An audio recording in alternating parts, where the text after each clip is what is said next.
Põe uma blusa que tá frio lá fora. Quantas vezes eu ouvi minha mãe dizer isso? Agora, qual blusa? Qualquer blusa. O cuidado da minha mãe não tinha estampa nem cor. O cuidado da minha mãe não combinava com a calça ou com a camiseta. Se era de moletom ou napa, se tinha zíper ou touca, tanto fazia. Mas tinha tamanho, porque o cuidado da minha mãe sempre foi GG.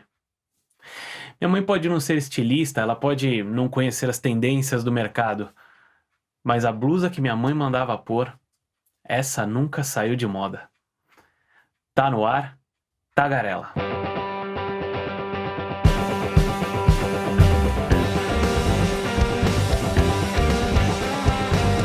Fala, vê se explica, põe pra fora. Abra, fale, comunique, não enrola. Tá no streaming, solta o som, põe na tela qual é o texto, qual é o tom. Tagarela. Então vamos que tá começando mais um Tagarela! É o nosso talk show sobre criatividade, comunicação e o que mais der na telha, não é isso, Fê? Exatamente. E hoje a gente tem uma convidada muito especial que é a Daniela Zanardo, da Trend 247, e ela vai falar com a gente de moda, de empreendedorismo feminino e de tendências de consumo. Mas antes, a gente tem que agradecer os nossos parceiros. Primeiro agradecer o Vila Estúdio e também agradecer a produtora de audiovisual Curva do Ar. É isso aí, meu nome é Carlo Felipe Passi e tá na hora de apresentar a bancada mais língua solta aqui da internet, a começar pela minha parceira em tudo, Fernanda Bassani. Oi, pessoal. E agora, ele, doutor em filosofia, que toca blues e toca o terror em sala de aula, Gabriel Ferreira. I'm your hoochie coochie man. E aí, tudo bom? Beleza, e o consultor em gestão e empresário falando diretamente da música do Van Halen, Dani Artel. Panamá. Saludos, abraços a todos, Tagarela. Vamos que vamos, pessoal. Hoje, como a Fê falou, o tema é moda, é empreendedorismo feminino, é comportamento de consumo. E eu começo falando com você, Fê. Porque assim, você é empreendedora feminina desde o tempo que empreendedorismo não tinha gênero, né? E diga lá, o que você tem a dizer hoje sobre a atuação das mulheres no mercado de trabalho e o que a comunicação tem a ver com isso? Bom, eu acho que mulheres empreendedoras, né, como você falou, elas existem desde sempre. Então, por exemplo, eu lembro muito da minha avó, que era costureira. Você sempre teve mulheres empreendedoras, mulheres cientistas, mulheres inventoras. A questão é realmente, primeiro, a visibilidade disso e depois aí existe, sim, óbvio, uma questão quantitativa, né? Por conta de como a sociedade era estruturada, é óbvio que a quantidade de mulheres empreendedoras, inventoras, cientistas, etc., elas eram menores. Era muito difícil quebrar essa barreira, social, era né? Muito difícil quebrar essa barreira. Você perguntou o que a comunicação tem a ver com isso. E eu acho que a comunicação, ela ajuda a fomentar. Quando você comunica isso, é interessante a gente saber que teve uma participação importante de uma mulher na ida do homem à Lua, além da questão da representatividade. Se ela não tem nenhuma representatividade, pode ser que ela tenha um abafamento dessa vontade, né? Vontade represada, ela seja represada. Não tem no que se espelhar, né? Para ser, né? Ela não tem uma referência de outras mulheres que fizeram isso também, né? Isso é uma coisa engraçada, né? Porque minha cabeça até com relação a essa questão de representatividade foi mudando com o tempo, porque eu comecei a entender um pouco melhor essa questão de você ter referências, né, dos mais diferentes gêneros, de etnias e tudo, para as pessoas realmente terem referência, né? Isso para mim foi mudando. Eu acho que assim, claro, a gente sempre tem que ter a questão do mérito, mas dentro do universo das pessoas com mérito, a importância dessa representatividade, eu comecei a entender um pouco melhor, ter ali pessoas que representam, né, a voz também. O que vocês acham? Jogar para vocês um pouco aí também. Começa aí, Dani, o que você acha? Bom, a gente vai falar de moda e eu passei a noite assistindo O Diabo Veste Prada. Não, Para mim, esse tema do empreendedorismo feminino, ele também ele tem revolucionado algumas opiniões internas minhas e algumas... eu tenho trabalhado com algumas parcerias nisso aqui no Panamá, e tem uma pessoa que tem um trabalho muito interessante nisso, que é um coach famoso que chama Marshall Goldsmith, e ele tem um livro que chama, eu não sei se tem em português, How Women Rise, né, que é um estudo sobre os hábitos que fazem com que as mulheres não decolem ou seja mais difícil para decolar na carreira corporativa. E é engraçado que eu tenho uma mulher executiva aqui em casa, né? E tem uma coisa assim muito interessante, e recomendo que todos assistam a série Mad Men, porque mostra muito claro como em 1970, que foi ontem, o ambiente era muito hostil para qualquer desenvolvimento que não fosse o padrão. Aí a gente vai entrar no discurso mais politicamente correto ou não, mas o padrão homem, hétero, né, e todas as outras portas eram fechadas. E o mais louco é que esse grupo dominante também era fechado a qualquer outro tipo de escuta. Então, se você tinha que desenvolver um produto para uma mulher, eles não faziam uma investigação do universo feminino, eles faziam a investigação do que eles pensavam sobre o que era um produto para a mulher, o que é muito louco, né? Mas isso mostra também o quanto era difícil para as mulheres entrarem no mercado de trabalho. E isso fez com que elas desenvolvessem uma série de hábitos, entre os quais eu posso citar alguns que eu vivencio muito de perto e com outras pessoas que eu conheço. Por exemplo, as mulheres têm mais dificuldade de propagandear seus ganhos, né? Elas focam muito, eu tenho que mostrar minha competência. E os homens já têm um hábito de, cara, eu vou fazer networking tomando cerveja, vou falar que eu sou bom mesmo, e não percebe que essa é uma dificuldade que você tem na companhia das meninas de trabalho. Coisas que os CEOs de empresa deveriam olhar muito bem, porque muitas vezes as pessoas não conseguem aparecer por hábitos arraigados lá de trás, e é um desafio de gestão. Em relação ao empreendimento, ao empreendedorismo feminino, a única coisa que me vem à mente é que na minha história, inclusive pessoal, e também, assim, de certo modo, é um recorte um pouco mais geral, a universidade, a academia, paulatinamente foi se abrindo. Eu acho que é um dos lugares em que isso foi, até basicamente no que a Fê falou, é um lugar que foi se abrindo, de certo modo, talvez mais na vanguarda.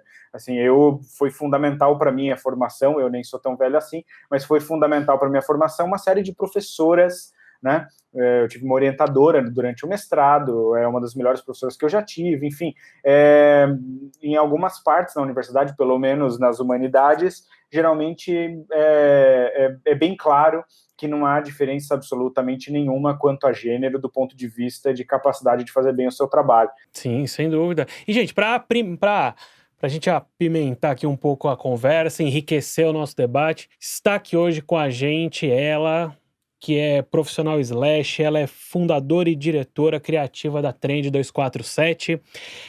Tem muita coisa escrita, mas não diz aqui, olha que legal, ficou faltando a pessoa incrível que ela é, mas isso vocês vão poder ter a oportunidade de conhecer agora, então vem pra cá, Dani Zanardo.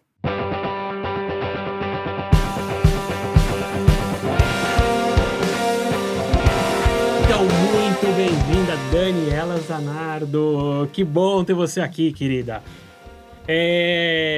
Bom, já vamos... Você estava ouvindo a nossa conversa ali um pouco, né? Você já deve ter as suas correções das bobagens que a gente falou. O que você tem para dizer agora, Cara, pegando o fio da meada aí? Primeiro, que delícia estar aqui. Foi uma luz na pandemia, assim, cara, criativa, que me tirou também do dia a dia, sabe? Poder estender, acho que todos os insights e essas coisas, e o trabalho mesmo. E aí eu ouvi os meninos falando, eu não sei qual dos dois falou sobre o Diabo Veste Prada, cara. O Dani. O Dani, cara, que ele é emblemático, né? Eu acho que ele representa ele, né, de uma forma até um pouco... tirando um sarro e tudo mais, mas representa uma indústria que acho que abrigou essa roupagem do que é moda, né? De como as pessoas se enxergam. Agora você falou no começo, do tipo, era qualquer blusa que eu tinha que colocar.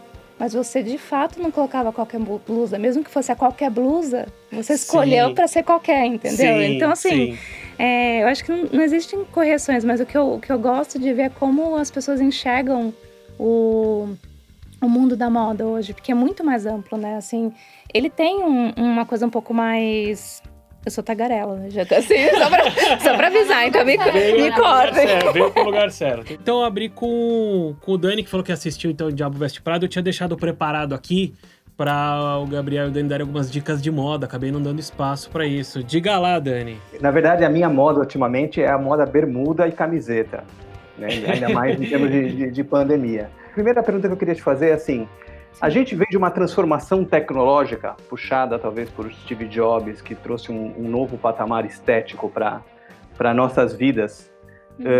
E como isso se junta à moda? Como a revolução tecnológica que a gente vive, como esse impacto do gosto pelo estético acabou impactando nessa outra ponta que as pessoas se preocuparem mais, talvez, com a malha que ela escolhe para poder sair. Tem uma questão, acho que até da estética da tecnologia em si, né? Porque a gente fala muito hoje sobre esses wearables, né? De você ter tecnologias que são vestíveis, né? Digamos assim. E eu vejo que hoje, até assim, o design do celular, o design da televisão, né? Digo, do aparelho em si, os aparelhos que a gente utiliza, a gente acaba tendo um desejo estético também sobre eles, né? De certa forma, acredito que isso tenha um certo merge aí com a moda também, né? Como o Dani falou, assim, o que o Steve Jobs fez, cara, não era só um computador. A roupagem daquilo fez com que aquilo elevasse, né? O padrão estético daquilo elevou o produto e elevou a tecnologia junto. Que aí tá muito intrínseco na moda, mesmo, no design mesmo, o desejo que a estética traz para as pessoas, né? Ô, Gabriel, o que tá na moda na filosofia? Ainda bem que foi essa a pergunta que você fez e não para que eu desse dica de moda. E aí, eu tô numa pegada tipo Dani, mas meio William Bonner, assim. Eu dou aula, tô dando aula, então online, então eu só me visto tipo na parte de cima, né? A parte de baixo foi aquela tragédia. Na verdade é um top até que você tá, porque a tua barriga não aparece. É basicamente isso. Ô, Gabriel, deixa eu só te cortar pra te contar. Teve uma marca coreana que eles são assim, né? Lá, tipo, bateu a necessidade, eles já vieram, né? Eles fizeram uma t-shirt para home office. Então, da cintura pra cima é uma camisa. Da cintura pra baixo um pijama, tipo de moletom, super sabe, confortável. Assim, então, assim, Nossa, cara, eu quero o tá link disso agora. Porque, cara, é isso, meu. O que tá aparecendo é esse enquadramento, né? Então, é a exposição disso, cara. Coisa linda. Não, a unha do pé ninguém corta mais. Porque, deixa. Aliás, uma pesquisa da McKinsey, eles fizeram uma pesquisa e aí 80% das pessoas entrevistadas falaram que durante a pandemia estavam se vestindo de forma mais confortável, se preocupando com o conforto mais, né? E 50% dessas pessoas falaram que vão provavelmente adotar, no pós-pandemia, roupas mais confortáveis para trabalhar e no dia a dia. Achei interessante, né? Não, sem dúvida. Sim, com certeza.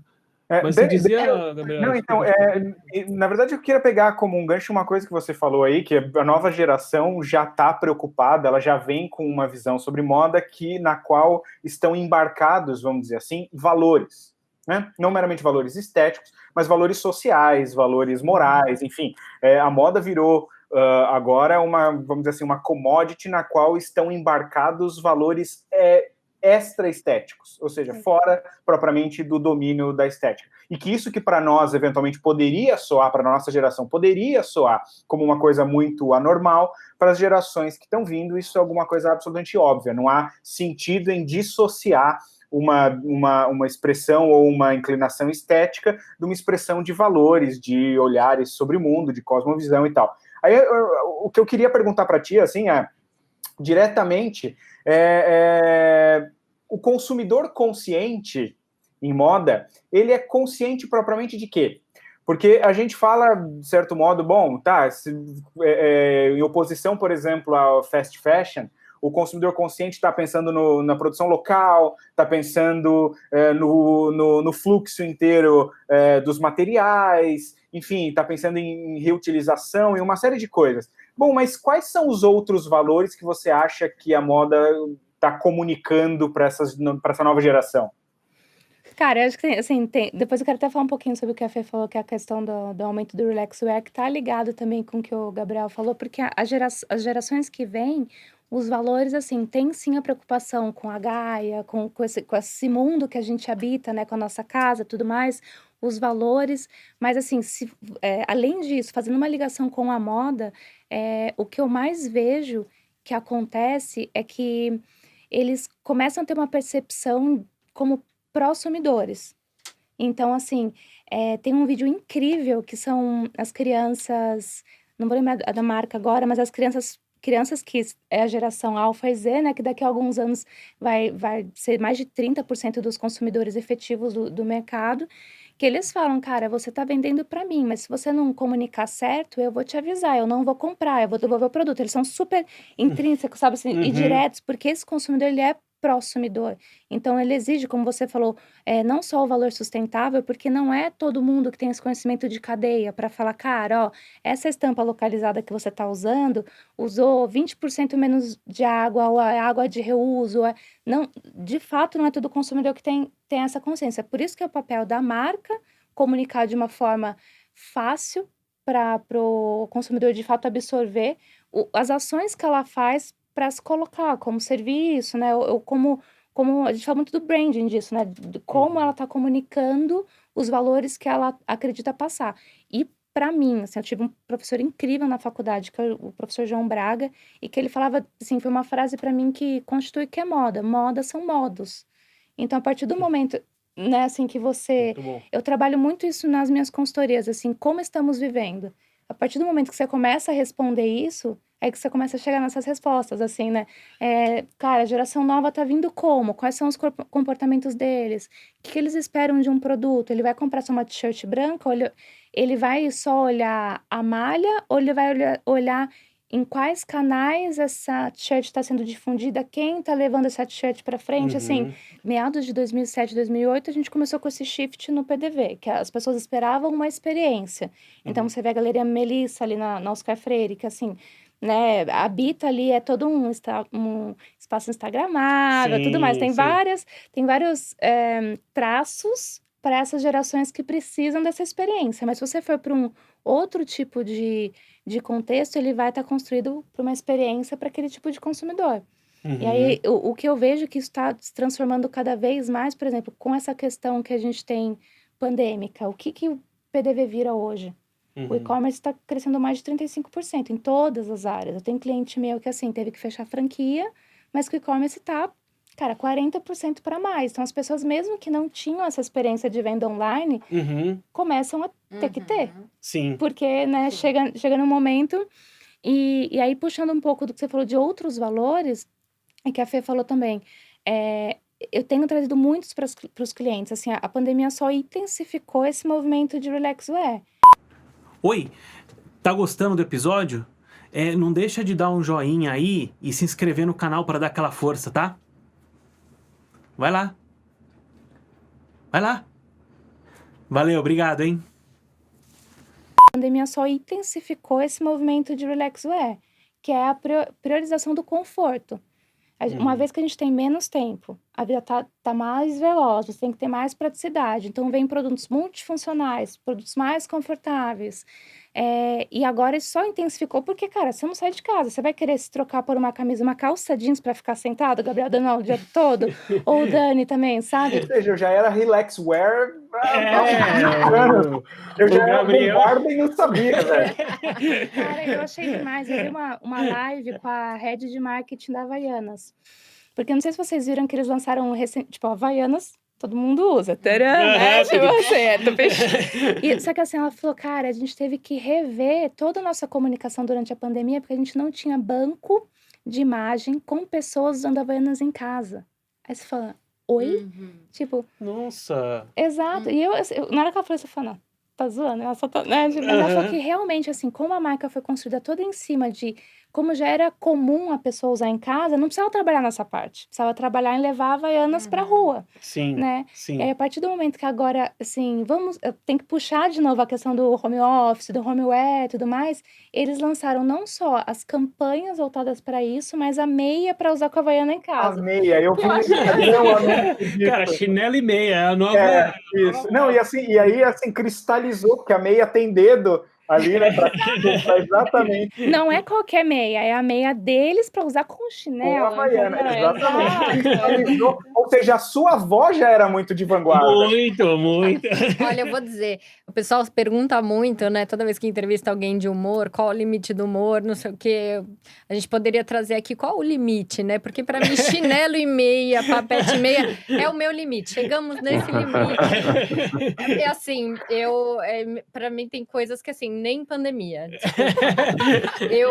O pessoal me zoa, né? Porque eu me maqueio. Eu me maqueio todo dia, porque eu gosto. Eu me sinto melhor. Se eu tiver... Eu falei, eu moro com o Carlo, mas se eu morasse sozinha, eu me maquiaria, provavelmente.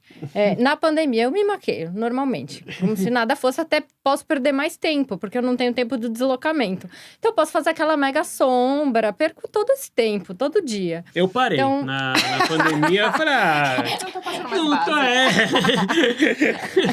É, não, mas é que a gente começa a valorizar mais o tempo, né? Feito assim, era do bem-estar. Eu vou priorizar o que me faz bem. Se eu vou me maquiar pra ficar em casa, linda, né? Se maquei, batom vermelho, eu super faço isso também pra dar uma vibe, né? Pra ficar em casa e tal. Mas, assim, os valores. O valor começa a ser mais importante do que o produto. Então, se isso é importante pra você, né? Tipo, fazer essa... Então, com certeza, você vai começar a investir mais nas maquiagens que vão te dar esse retorno na hora que você faz, sabe? Sim, ela tá Olha, fazendo é melhor isso. eu não Ela tá investir fazendo mais isso. na maquiagem. Eu, na Ô, verdade, Dani, preciso parar de investir nas Isso- maquiagens. Isso que a Fê falou é uma ocasião para uma boa pergunta, eu acho que assim, para a mesa, mas especialmente para especialista aí. Ela falou que a Fê falou que o chinelo com meia não, no way e tal. Qual que é o seu pecado de moda, Dani? Nossa, que pergunta difícil, porque eu sempre fui aquela pessoa, eu vou ser bem séria, que falava, cara, você tem que se amar, você tá se sentindo bem. Eu sou isso aí eu é sou o a que você pessoa que fala nem pros parece que veio clientes. de moda, né? Não, Então, Conta aqui só pra gente. A gente vai edita. ouvir. Joga na roda, A gente joga tira. na roda. Eu falo Ó, o meu, eu eu conheço- falo o meu. Mas eu conheço a eu Dani sei há que muito é da Dani. tempo. Eu lembro que você usava Que muito medo. rosa. então, Muito, cara, eu tenho um muito. problema com Ela- rosa quando eu hoje. conheci a Dani, Nossa, cara, que errado você falar isso. ela era rosa da cabeça aos pés, assim. Lembra? Gente, hoje eu não tenho nada, Sério? juro. Não, mas era muito engraçado, era muito engraçado. Ela era muito rosa. Mas Ela hoje, era o que você faz? Cara, pecado de moda. Chinelo e meia você usa? Chinelo é meio eu uso, Fê. Mas meu chinelo é com glitter bizarro, não. Tem um de glitter e tem um de spike. Mas se então, ainda tipo, fosse uma meia de lurex e uma sandália, uma vibe mais setentista, assim, tudo bem. Agora, não, chinelo e meia não dá pra mim. Cara, Ô, Dani Artel, o que é Lorex? Eu tô esperando vocês explicarem. Eu tô quietinho aqui. Eu não faço a menor ideia. Brilhos. É um tecido brilhoso. Sabe as meias do Dancing Days? Sei. A Dancing Days, estamos na geração correta agora. Referências. Referência geracional correta. as meninas da minha equipe têm, em média, 10 a 12 anos a menos que eu. Então, teve um dado momento que a gente estava fazendo brainstorm, oitentismo, tudo mais. Aí eu falei, gente, é estilo Cyndi Lauper. Silêncio. Eu falei, não. Então, tudo é uma questão de referências, assim, mas... Cara, respondendo o Gabriel, a primeira coisa que me vem, assim, é a boné de abarreta. Eu tenho um problema. Eu não tenho nada contra... Mas também não tem nada a favor. Mas também não estimulo. Eu não aconselho e proíbo. Mas eu não sei, porque eu sou super do hip hop. Isso não parece, mas eu sou. Eu não sei o que acontece. Não, Qual que é o de vocês? diga você, Gabriel. Não, mas é assim, o que eu acho bizarro nos outros ou o que eu uso e não conto pra ninguém? Ambos. Eu não Ai, sabia que a agora a pergunta gente era quer- essa. Eu achei que era bizarro nos outros. Agora a Ah, gente quer nos saber outros? essa. Não, os outros eu tô muito... Não, nos outros não. O que você Não, usa e não conta Então, pra ninguém? eu vou falar porque eu sou um apologeta dessa peça e eu já usei esse exemplo até em sala de aula, justamente com a galera de moda, e eu queria ouvir porque há poucos anos apareceu assim em passarela isso. Eles pagaram uma grana para aparecer em passarela isso, e eu me senti vingado naquele momento. Eu uso isso desde que era completamente bizarro, né? Eu, por exemplo, sou um apologeta, um defensor incansável do Crocs. pronto. do Crocs. Cara, nossa, não. Nesse eu vou café, desculpa. Não consigo entender. Não Agora, consigo. é a coisa mais confortável que você vai botar o seu pé dentro na sua vida. Agora, sabe por que eu falei isso? Justamente por causa desse exemplo, Dani, aí para ouvir você falar um pouco mais sobre isso. Você deve saber ao que eu estou me referindo. Há uns anos atrás, eu acho que eles pagaram uma grana, inclusive, para aparecer nos desfiles, assim, eu acho que em Fashion Weeks, assim, da Europa, Nova York e tal. Ou seja, para meio que tentar reposicionar a marca nessa parada. Obviamente não funcionou, mas Como a gente pode ver, deu muito errado, mas como que você vê esse tipo de coisa? Tipo a pochete, né? A gente, nos anos 80, tipo, todo mundo usou pochete, depois ficou super out, agora tem marcas assim, tipo, locais Louis fazendo, Vuitton, e virou, né, tipo, super hype agora usar pochete, mullet, sei lá. Então, assim, como que Cara, você vê? Sou defensora da pochete. Sou defensora muito prática. depois que as pessoas começaram a usar pau de selfie na rua, eu falei, já abriu a porteira, já, faz o que vocês quiserem. Então, tá vendo? Pochete é um negócio que eu já acho, assim, uma excrescência, né? Eu já acho um negócio, assim, mas e como que você vê esse tipo essas tendências, assim, essas coisas que são execradas num momento, como as próprias havaianas, né? Execradas num determinado momento, depois elas passam a ser ícones fashions. Cara, pra mim tudo é contexto. Porque, igual você falou, cara, é a coisa mais confortável, eu me sinto pleno, você esquece que você tá usando, seu rendimento deve ser incrível quando você tá no Crocs, certo? Porque, tipo, O quê, né? É maratonista de Crocs. Gabriel, primeiro maratonista. 100 metros rasos de Crocs. Ou o rendimento de você impressionar as menininhas. Também não é muito bom. Não, acho que nem na sala de aula, né? O Gabriel tentando fazer o pessoal prestar atenção.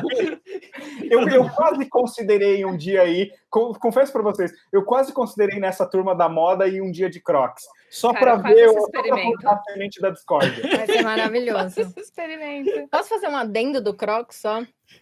Eu lembro de uma cena que a gente foi encontrar com o Dani, quando a gente trabalhava junto. E aí um colega que também estava trabalhando junto olhou pro Dani e fez assim: gente, que máximo!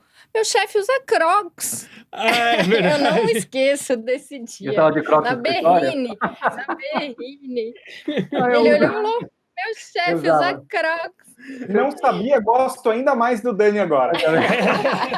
Você sabe que tem em termos de estratégia de empresa, e aí, para mim, essa conversa é interessante no sentido que me parece muito mais que a gente está na mão das empresas que determinam o que a gente gosta de alguma maneira do que a gente. A Havaiana é um grande exemplo disso.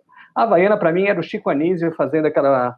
dobrando o chinelo, falando não solta as tiras, não dá cheiro, e era uma coisa, né, que estava... não era algo elite ou caro, era o popular do popular do popular, e eles reinventaram e criaram a necessidade. Não que a gente alguém falou, putz, sabe o que, eu quero usar a Havaiana na festa da qual socialite, foi uma coisa, algo estratégico. O Crocs, ele também, ele tentou essa coisa dos desfiles, mas o Crocs tem uma estratégia muito interessante. Ele entra na casa das pessoas através das crianças. Ele tem todo um processo de entender, de fazer esses croques bonitinhos, com pin, e as crianças gostam do croque, e compra o vermelho, o amarelo e tal. E aí o pai vê e fala, acho que eu vou comprar um. E normalmente é o pai, não é a mãe. Né? Exato, porque eu quero criar algum tipo de identificação. E a partir daí o Crocs, ele aumenta a sua demanda, né? Então, às vezes eu sinto assim, cara, parece que a gente não toma muito as nossas escolhas como a gente pensa que se toma, na verdade. E isso é bem legal, até para falar do contexto que a Dani tinha falado ali, para ouvir mais dela em relação a isso, e isso que o Dani também falou. Eu fui para o Uruguai há pouco tempo, e, cara, no Uruguai, as pessoas adultos, tá? Assim, Crocs é o default, cara. É impressionante, eu me senti muito bem ali. Embora eu não chegue ao ponto de sair na rua, tipo, de Crocs, mas e aí eu percebi, tipo assim, nossa, realmente, aqui é a Havaiana deles. Assim, eles realmente usam aquilo E é uma coisa assim, é um outro país aqui do lado, mas é um outro país. Como que esse contexto, quais os elementos que formam esse contexto de uma maneira relevante, Dani, para isso? O que o Dani falou é bem isso, assim, a gente vem de anos dentro de um ciclo de moda, de uma indústria que construía, essas viabilidades, esses modos. Então a gente prestava muito mais atenção, num contexto de passarela, num contexto de campanha, num contexto, assim, de quem tá usando, né, Uhum. quem você tá usando, quem você tá vestindo, que assim, você mais se era perguntado isso no tapete vermelho do que fala seu filme, né. Uhum. Quem é Sim. seu personagem? E eu acho que, assim, a gente tá caminhando lindamente para um momento que sim, eu uso um Crocs na Berrine, porque eu me sinto bem e eu quero usar. Lindamente não é bem o advérbio que eu aplicaria aqui, mas sim. Era eu vestido de Crocs, então é lindamente.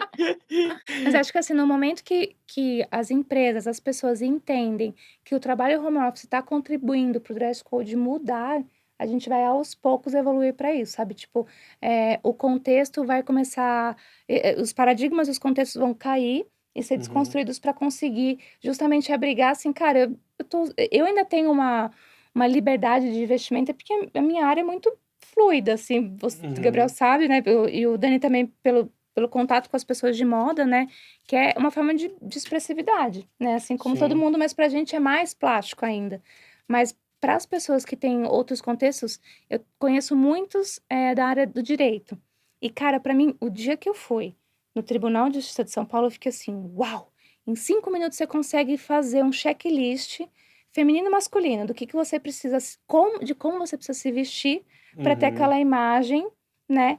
Para Uhum. conseguir se colocar. E aí, assim, passando isso para o comportamento, para o que a gente está conseguindo, assim, como as tendências vêm, não é mais relevante se uma pessoa paga para o Crocs desfilar, uma vez que ele não atinge se é verdade para mim. Uhum. Entendeu? Então, assim, só que, cara, é um caminho de comportamento. Então, para mim é muito mais macro, sabe? Tem alguns comportamentos mais micro que, né, acontece muito mais rápido, mas para mim, assim, a gente tá caminhando para conseguir quebrar esses paradigmas de, cara, tudo bem, a gente tá numa berrine, que a gente tem um contexto mais coxinha de se vestir, né? Um Uhum. dress code muito mais certinho. Mas, cara, outro dia eu fiquei observando lá, 90% das camisas são azuis. 8% branca. Aí começou a aparecer rosa. E aí começou a vender mais rosa também, sabe? Uhum. Agora a gente tá vendo o lilás crescer, porque a gente tem um momento mais místico, de intuição. As pessoas estão em contato com uma evolução pessoal mais íntima, assim. Uhum. E isso vai refletir daqui a alguns anos. Mas, assim, é um movimento muito lento. Mas eu acho, sim, que o fato da gente enxergar que o trabalho é bem feito em casa vai fazer a gente perceber que o dress code vai precisar ser desconstruído. Sim.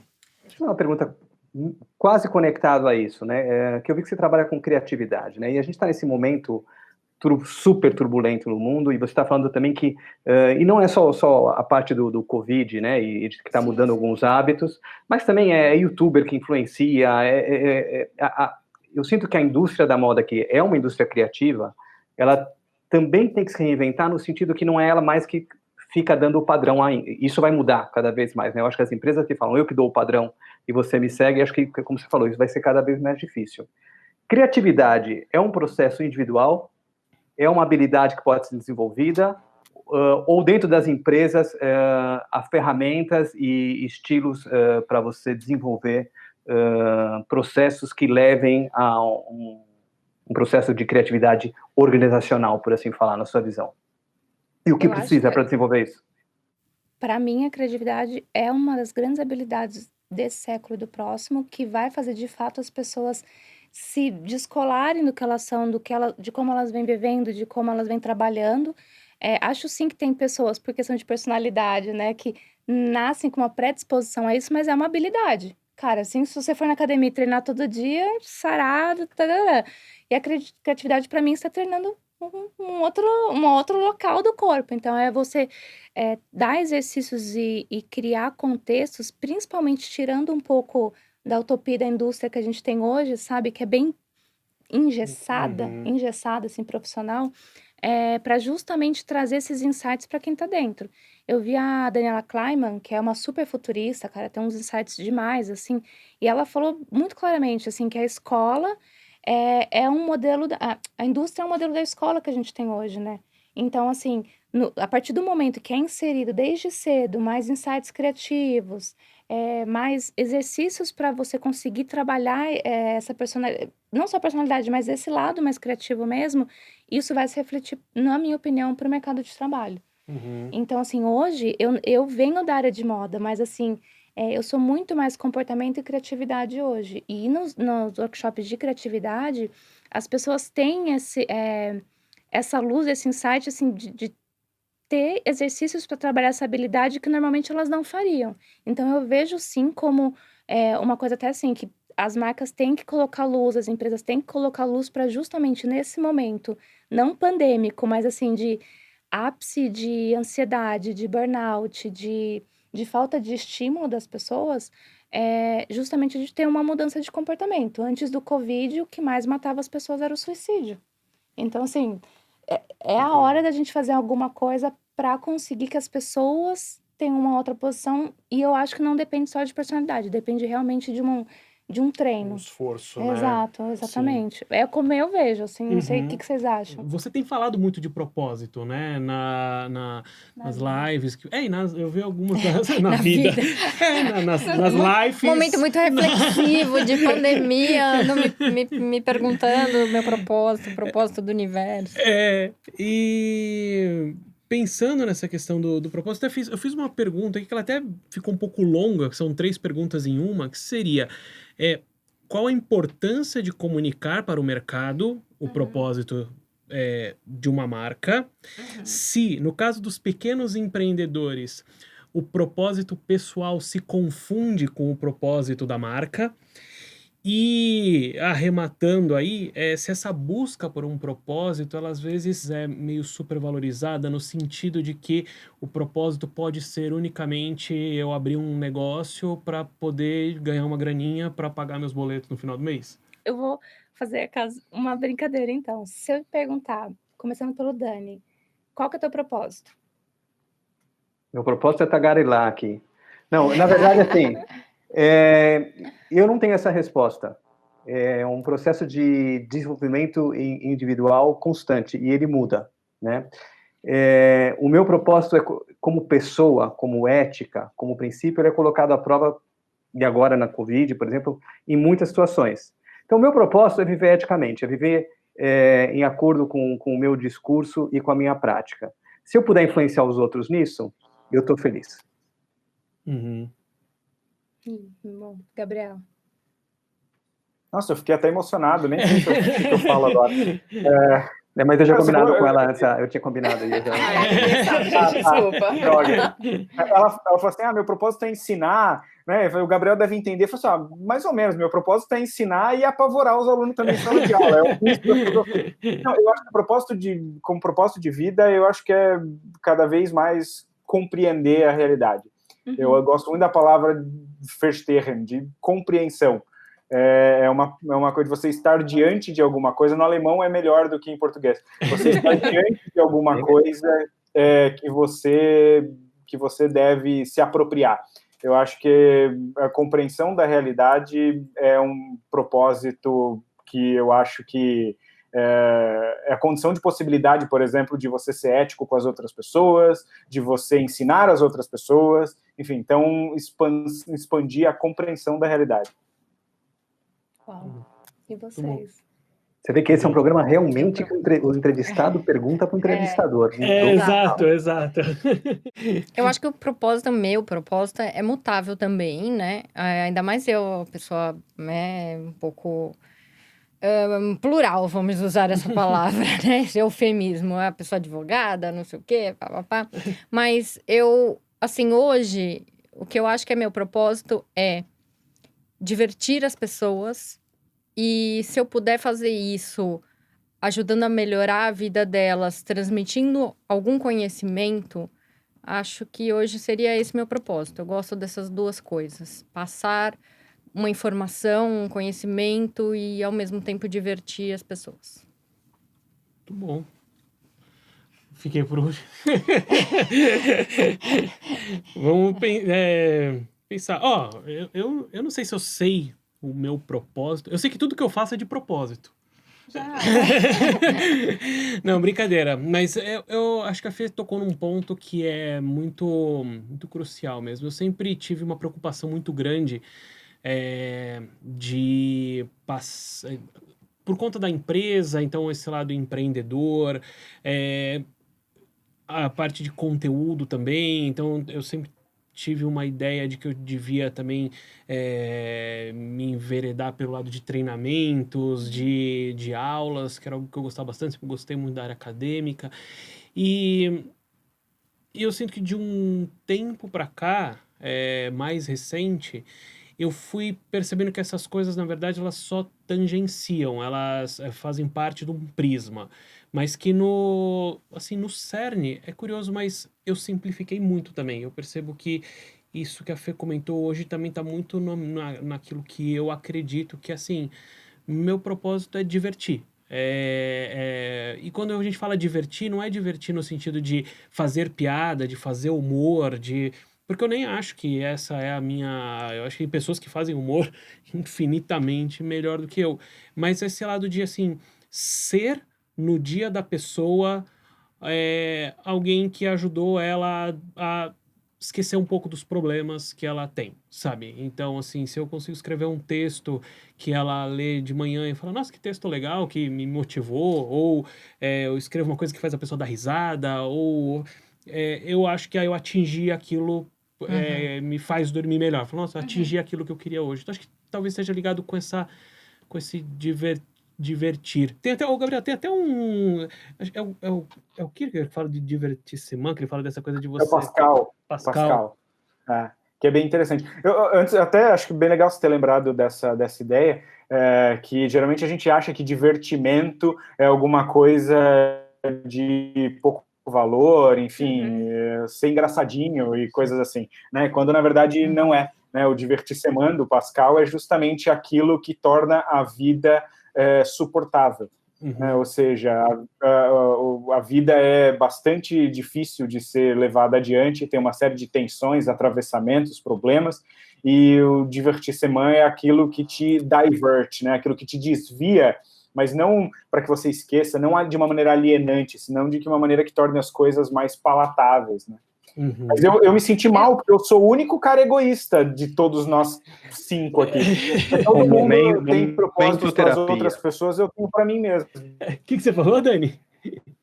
Momento terapia total.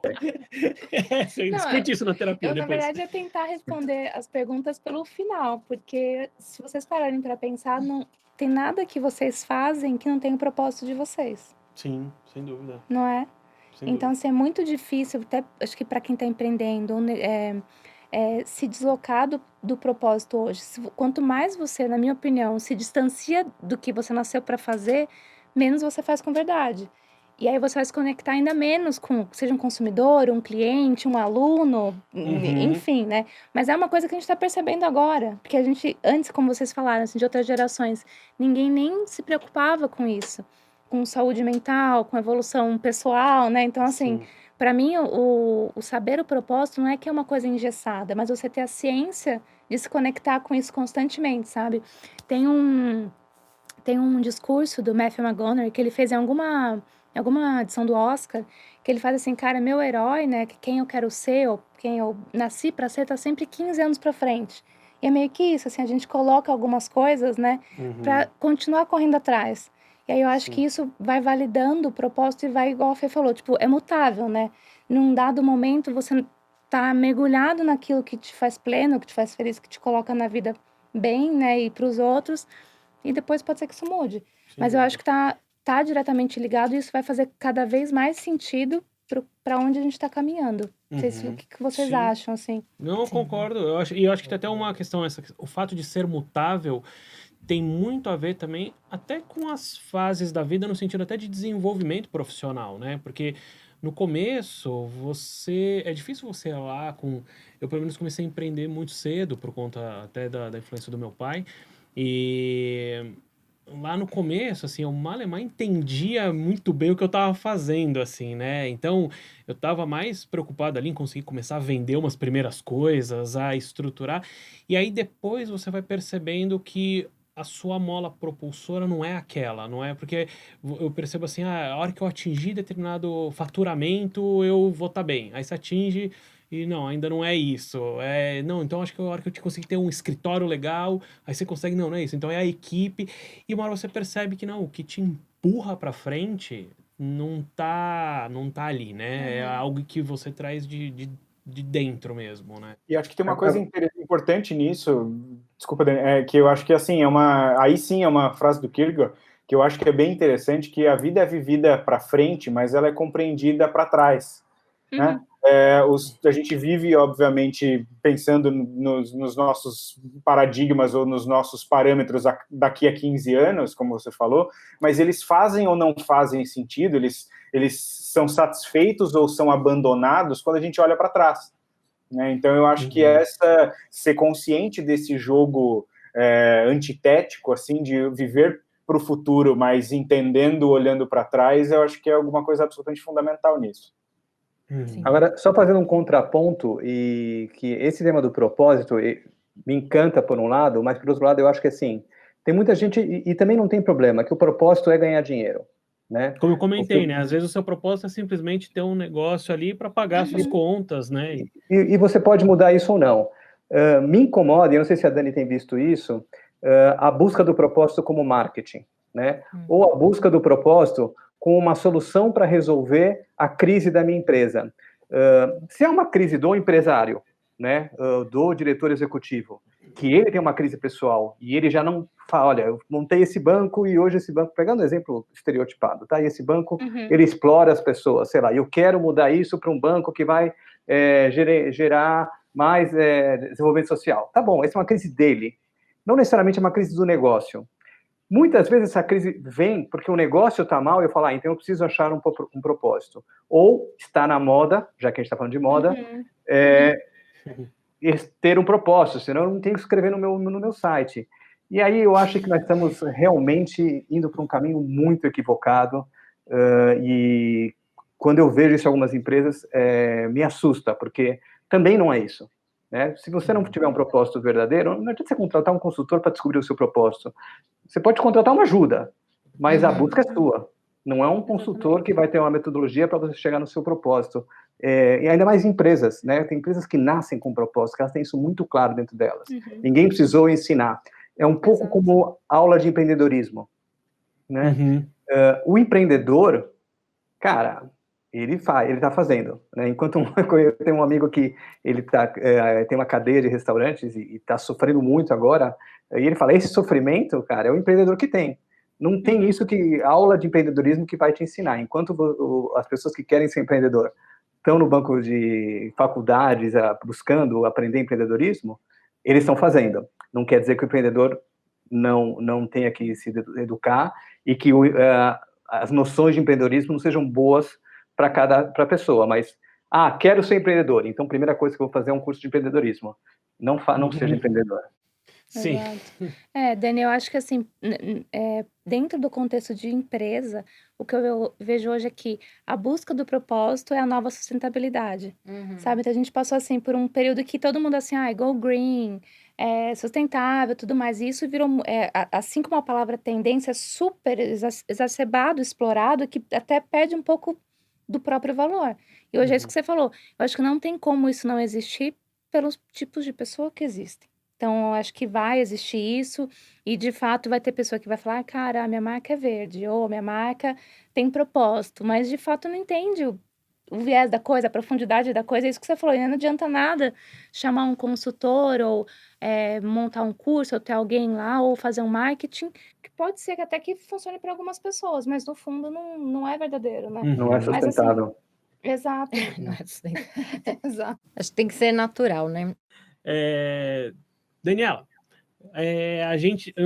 nós somos nós somos um talk show e, sendo isso, a gente bebe nas fontes de vários grandes artistas.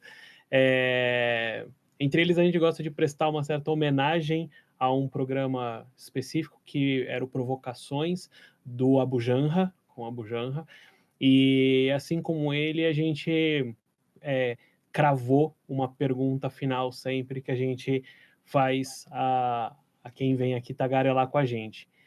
Então, Dani, me diga, o que muda o mundo?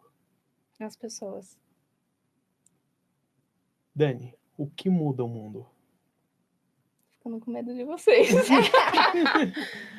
Cara, eu mudo o mundo, você muda o mundo, a Fê muda o mundo, o Dani, Gabriel, Cíntia, os meninos. A gente muda junto, né? Como? Calor, né? Cara, eu acho que a gente muda o mundo se conectando e se inspirando. E isso que vocês falaram, assim, eu achei lindo quando a Fê falou, cara, eu vim pra divertir, mas eu vim pra trazer conhecimento também. Então, cara, se conectando e tendo a oportunidade de conhecer gente nova e gerar energia boa, eu acho que é isso que muda. Querida, sem palavras para eu tô dizer super feliz. como a gente ficou feliz com você aqui. Você sabe, como amiga pessoal, você é uma pessoa muito especial para mim, mas com certeza também falo pelos outros o quanto você é uma pessoa também interessante, não só do ponto de vista pessoal, mas profissional. Você é uma pessoa que eu admiro muito. E diga aí últimas palavras também, Fê, quer falar alguma coisa? Essa parte boa do casamento, né? A gente vê na internet, o humorista sempre faz piada e fala mal, mas é isso, graças ao Carlo conheci a Dani e muito feliz, assim, de agregar, né? De ter você perto. Obrigada por tagarelar conosco. Isso, quer deixar um espacinho para falar canais, site? Pode ser que eu não faça isso bem, ainda bem que você falou. Bom, assim, primeiro, cara, adorei tagarelar, né? Perdoe-me, porque eu sou um pouco muito, então eu acabo tagarelando demais. Bom, todas as minhas redes é Dani Zanardo, então LinkedIn Daniela Zanardo, Instagram Dani Zanardo, temos o Instagram da Trend 247, que é a consultoria criativa. Mas assim, mais que isso, a minha presença aqui cara, eu tô muito feliz e muito agradecida por vocês. Dani e Gabriel também, um prazer, mesmo online, de longe, assim. A Fê também sempre tive muito perto dos seus insights criativos, você também me alimenta e me inspira. E Carlo, querido, anos de... Gente, caso vocês não saibam, o pior inimigo secreto da minha vida veio do Carlo. Então, assim, tinha que ter um espaço para isso, né? Obviamente, assim. Então, hoje, assim, para mim não só job, não só trabalho, mas tô bem feliz, obrigada. Que bom. Matando a curiosidade, eu dei pra Dani uma caixa de Babalu Banana, sabendo que causava ânsia nela. Um Babalu, eu dei uma caixa. Mas tava disfarçado. Sabe quando você abre, o cheiro sobe assim? Aí... Carlo sendo Carlo. Muito obrigado, gente, e nos vemos na próxima aí pra tagarelar mais um pouco. Obrigado e até a próxima. Valeu! Valeu! Tchau, gente! Tchau, Dani. Valeu, Gabriel! E esse foi o Tagarela. Obrigado por estar aqui com a gente. Acompanha o nosso programa lá no YouTube, se inscreve no canal para dar aquela força. A gente também tem a versão em podcast no Deezer e no Spotify. Vem tagarelar sempre com a gente. Valeu!